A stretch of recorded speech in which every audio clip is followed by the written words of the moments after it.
everybody? Welcome back to another video. It's your host, Rising Oblivion. Today, guys, I have a video that I've been kind of sitting on for quite some time. I actually wrote these things down and thought pretty hard about them. So today's video, I'm going to be talking about 10 things that I think Persona 6 needs. Now this should go without saying, obviously this is part of my opinion.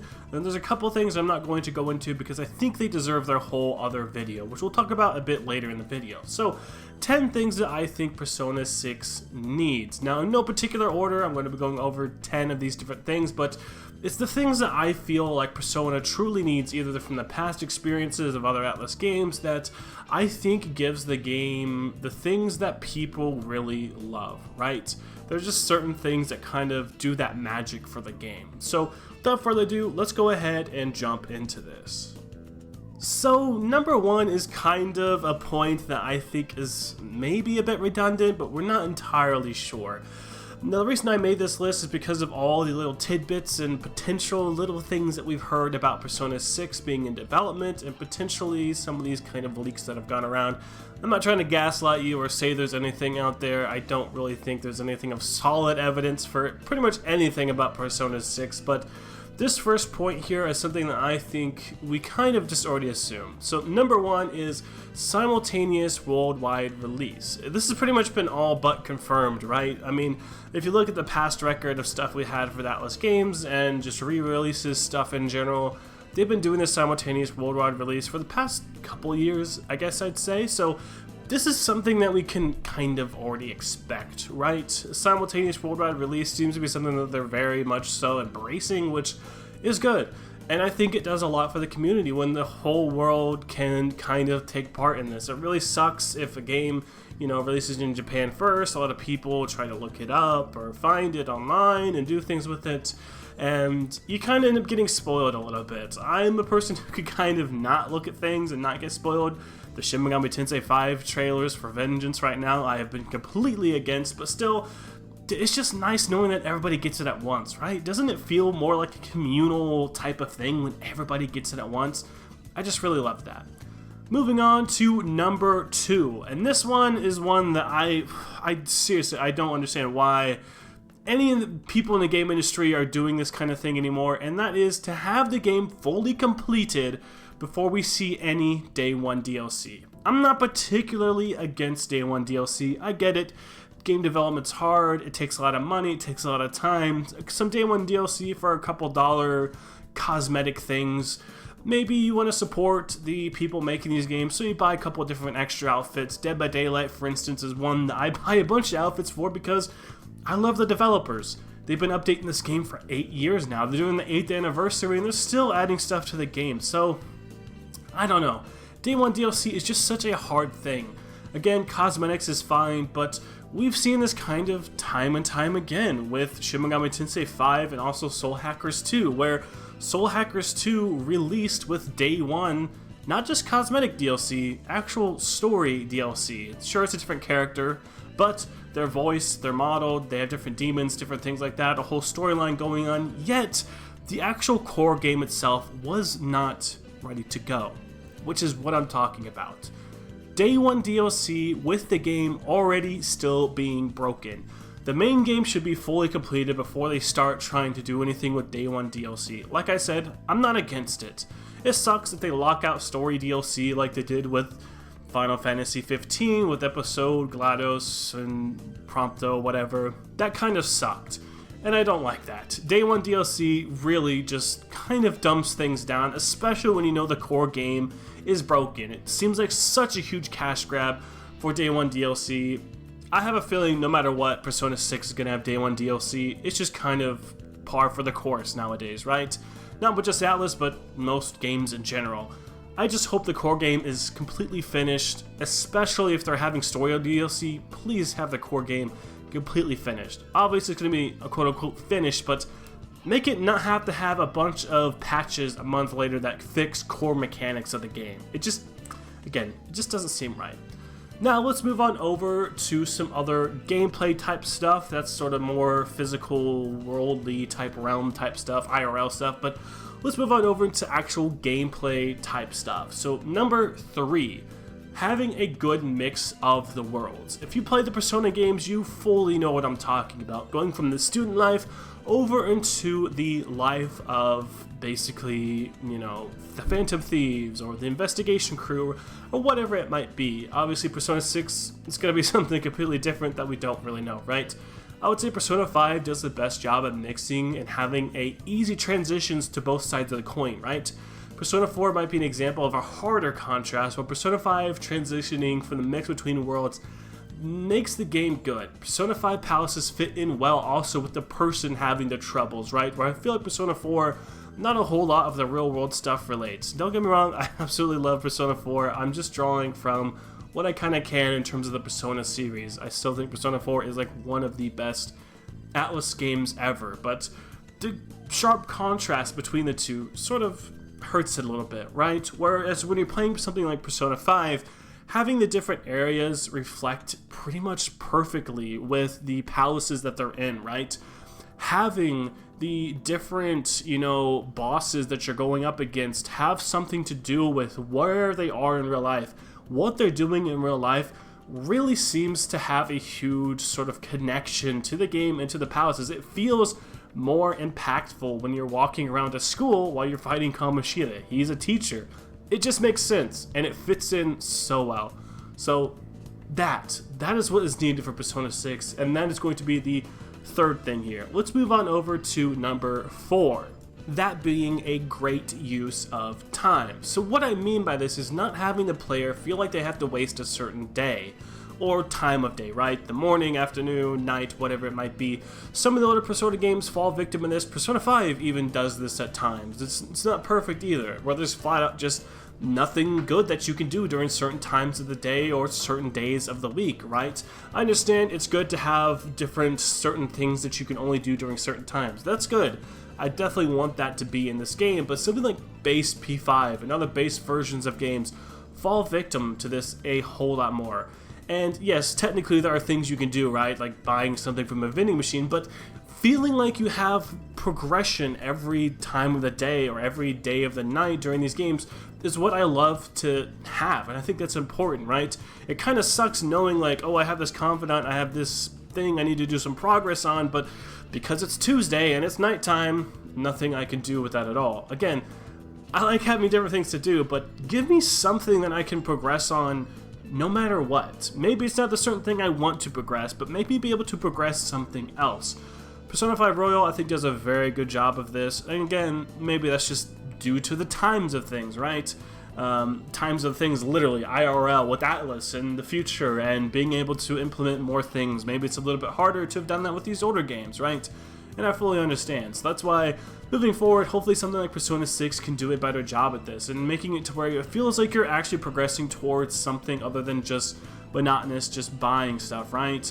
Being able to actually progress with the characters and have something that helps in the battling or the confidence of other people. Having something that deals with that any time of the day, any time is great. I absolutely love that.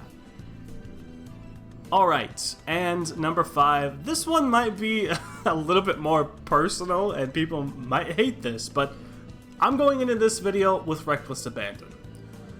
So, that being cutting down dialogue.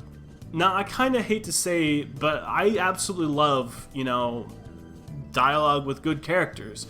And sometimes, you know, that's what you need. You need a decent bit of dialogue to express where a character's coming from, showing a progression of a character, right?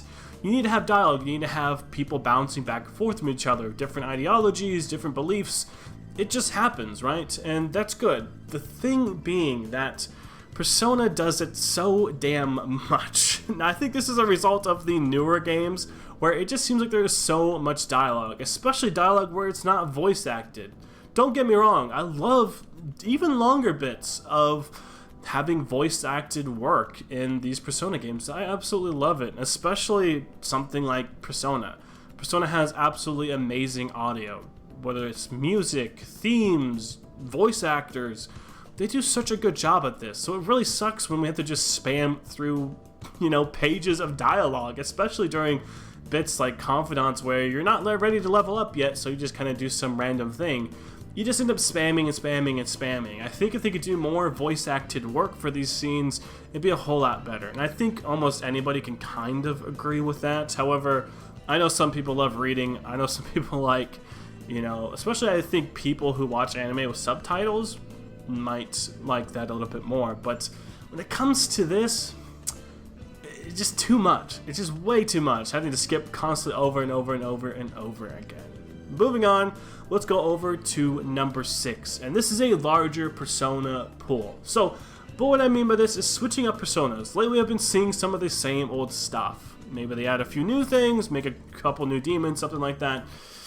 I get it. I think it's mostly because these Personas now have HD models, and it's kind of hard to make brand new models for new demons all the time, right?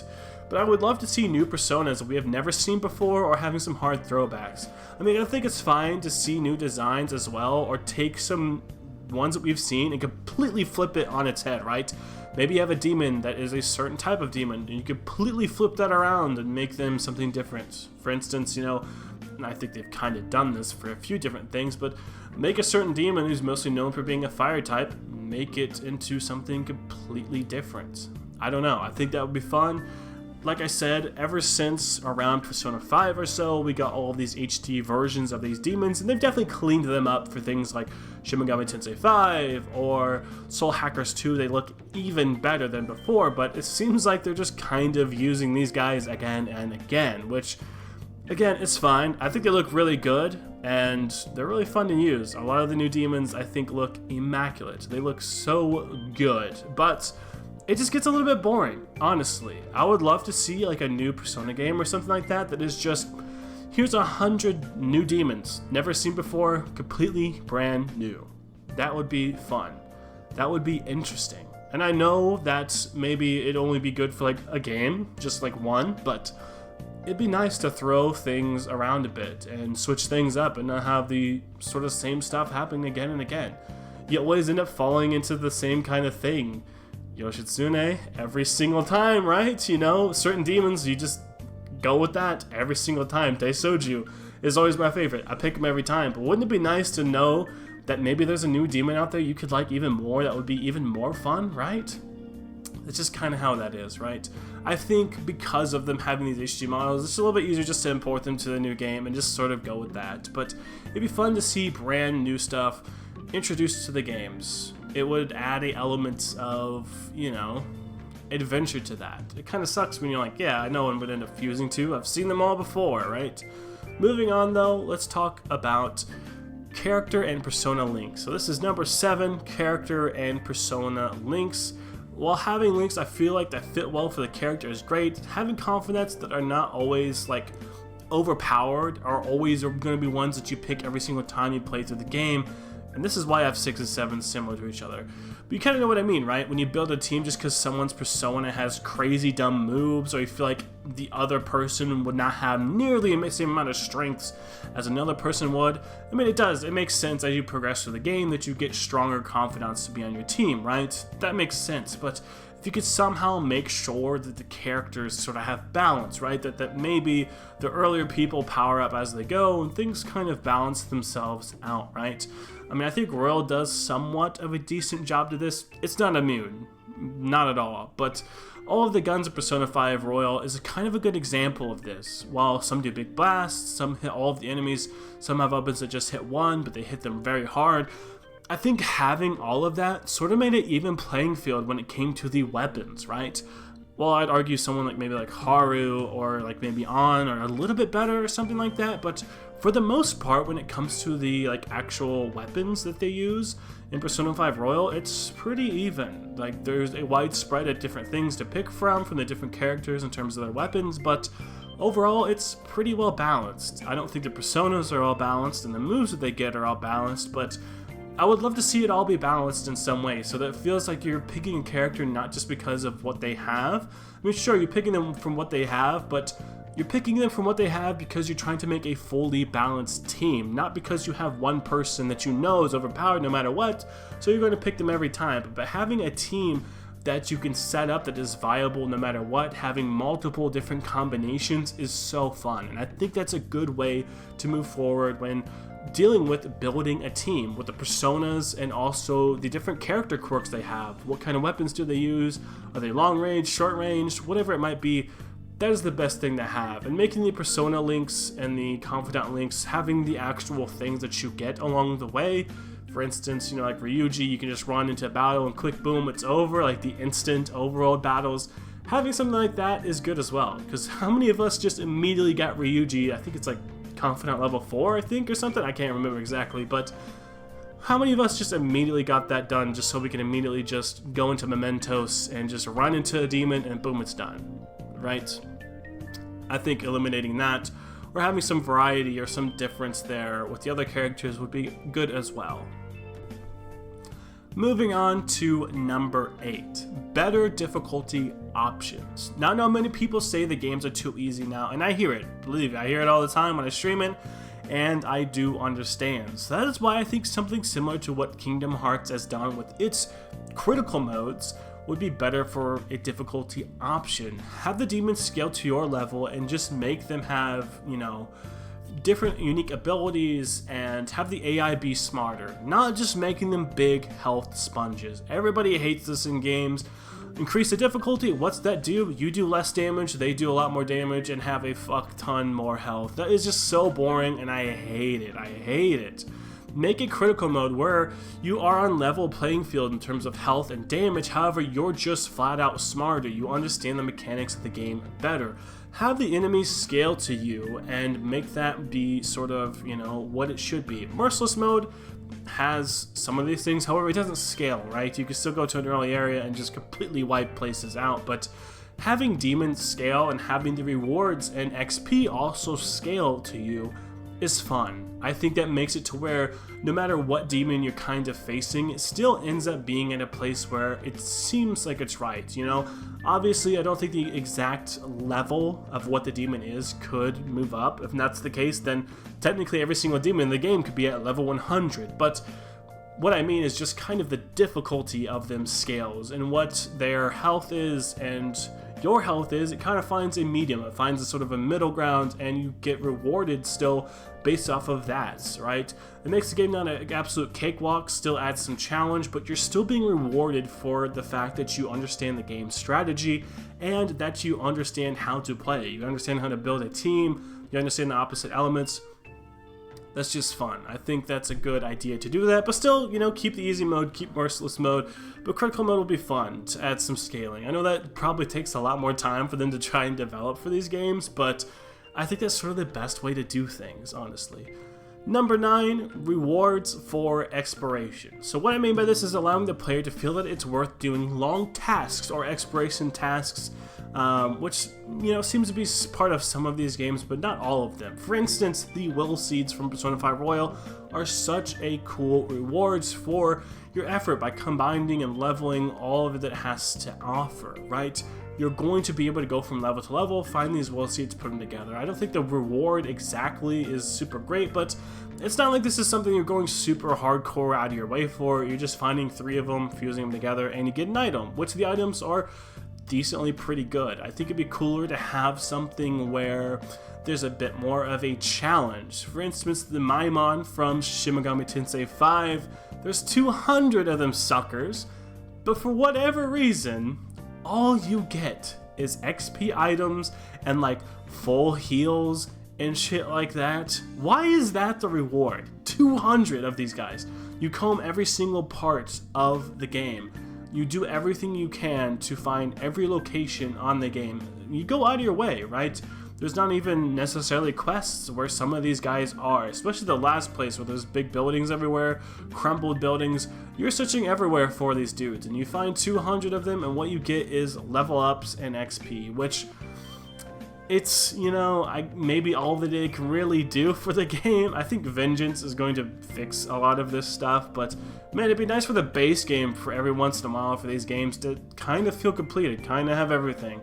Royal, Golden, all these games kind of have a, thing that is a major, flaw in their base versions of the game, and they fix it. It'd be nice for the, base version of the game to kind of fix this stuff. What I'm basically saying is these long things for exploration, make them feel like they're, you know, actually worth it. 200 Maimon and you're getting a level up and some full heals. If you're a person that's already going around and trying to be a completionist and collect all 200 of these dudes anyway, something tells me you're already doing everything you can anyhow, and you're probably already pretty over leveled and probably have a lot of items to begin with. So I'm not 100% sure if just giving out that kind of stuff really makes it worth it. It could be even like cosmetic rewards that kind of make it worth it, but 200 is a whole lot, right? And some of the smaller stuff like the will seeds, I guess, I feel like in terms of the scale of what you're doing and what you're getting, that seems to make a bit more sense, and I think that's fun. Rewarding exploration, rewarding the player for going everywhere in the game that you've designed, I think is a cool idea. I love when they decide to do that little bit of extra detail. It's not necessarily, you know, a side quest, but it is something that is enjoyable and it's fun, right? Making the player feel like they're really immersed and doing something when they comb every inch of the world. Okay, moving on to number 10. Here's one that I think is a little bit strange, and to my knowledge, I don't think Atlus has fully done this within any of their games. Please let me know in the comments if they have, but I would like to see something similar to shinies from Pokemon. Now, slow down, slow down, slow down. Don't get at me just yet. But something like shinies or natures for the personas or demons of the games. Now, I love the design of demons across all the catalog of Atlus games. There's been some that have different versions and stuff like that. And don't get me wrong, I love filling out the compendium. I really love to do that. But it would be cool to see some kind of variation within demons or personas, making finding demons be a lot cooler and a lot funner. You're cataloging them, finding them. The compendium is there. They reward you for finding all the demons. They kind of want you to do that, right? So for Persona title to have something where you're fully collecting, not only you're training them, you're fusing them, and doing things with them, you know, it's fun to be able to have these demons and have a full compendium to have a collection of them, right? Now, I think you'd have to do it a little bit differently. Obviously, you can't have them all on your team, but to be able to collect some of these guys because they're different, or you went out of your way to fuse 10 of them together to create a unique version of them or something like that. Again, it's more on Atlus to figure out what it is exactly, but I do like collecting the demons. It kind of sucks. You get your first demon, you do some stuff with it. What do you do with it right away? You fuse him. He's gone immediately. Never see him again. He's the mascot on the cover of the game. Okay, then that's alright. That's weird. It's, you know, it seems like they just do a whole lot for nothing with some of these demons. Some of the demons are really cool, and especially at the beginning, you're only keeping them for a couple levels. You're going to level them out and just be completely gone with them. But it's cool to still have them, right? And to collect them in some way, which I think the compendium is supposed to be there for that. But adding an extra couple elements to the compendium, something more to find, finding ones that maybe have a different kind of nature, or they have a different unique ability, or they have a certain stat that's boosted or something like that. I mean, some of those are kind of lame, some of those are kind of good, I know, but it'd be interesting. Like I said before, maybe finding one that's normally fire and making him into wind or something like that would be interesting. And it's a creative way, and I think Atlus could do that. And I don't think it'd be too hard to implement something like that into the game. Making collecting the demons, making having the demons be in a cooler way for the compendium would be so much fun. Like maybe you can have the normal version of them in a variant or something like that, and you could have rewards for this for your demons because you've, you know, decided to fill this thing out and find them and collect them, and it just makes the whole demon hunting thing be cooler, right? I mean, it's a whole, you know, big part of the game, so making it more than just what it's kind of been. You find them, fuse them, find them, fuse them. Make it have a little bit more of a challenge to it. And I think this would be like late game stuff, you know what I mean? There's not a whole lot to this. That could be another point for this video, is having in-game stuff that's kind of like super long and super time consuming, but I don't know, I didn't have a spot here. But I think that's gonna be it, guys. That's my 10 points here. 10 things that I think Persona 6 needs. Please let me know what you think, and also what you would want to see from the series. Again, like I said, I didn't really talk a whole lot about characters, cast, or ages, because I think for the most part, I kind of don't mind. I really don't. I feel like the games do a decent job compared to each other and satisfy what I want from characters and stuff. Shin Megami Tensei, Persona, all these different things. If I want them to be an adult, if I want them to be younger, Soul Hackers 2 has adults. If I want them to be in school again, I kind of don't mind the school life to then fighting demons later stuff. That stuff I don't think is too big of a deal to me. And I know a lot of people want to change that. A lot of people want it to be like in college or something else. I could go either way. I honestly don't care a whole lot. Personally, it doesn't really matter to me. In terms of palaces and dungeon locations, I didn't talk about in this video, but this is one of the things that I think I could set up for a video itself, talking narratively and gameplay wise about palaces slash, dungeons, however you want to put it. I think that deserves its own video because there's a whole lot we can dive into here, right? Shin Megami Tensei 5 has a big open world that goes into smaller parts. Persona 5, has its separate palaces based on every single person. It's more specific to that person, while Persona 4 Golden kind of has a sort of what is in their mind type of thing, which Persona 5 kind of does too, but it's a little bit different, right? So I kind of want to talk about that in its own video, which is why I didn't include it here. But that's going to be it, guys. Let me know if my 10 points you think are good, they're bad, they're terrible. I'm sure a few of these are kind of like, what the heck? But let me know what you think. Do anything contradict each other? Do you think it's good? Do you think it's bad? Let me know what you think down below.